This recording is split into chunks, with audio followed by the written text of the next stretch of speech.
Táimid chaint leis na siopaí.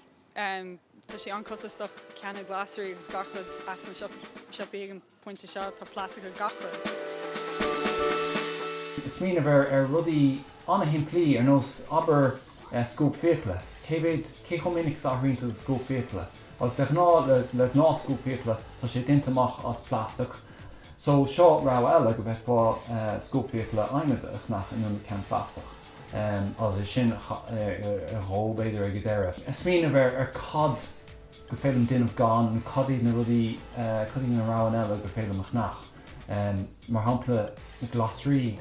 Rapper. Yeah, near Bangor. Yeah, it's ridiculous. Buidéil isce and buidéil aondeoch cén fágú tú á chnas a chédal sios nach féidir buidéil a líana leis go sa bhaile nó dí ó chéine inmh. Sin rudí smó so go cupáin caí chumá. Tá os cían 1000 cafe in éireann fi láthir a thuras las cnéchuids má thugann tú leat do chupáin a úsáidte féin.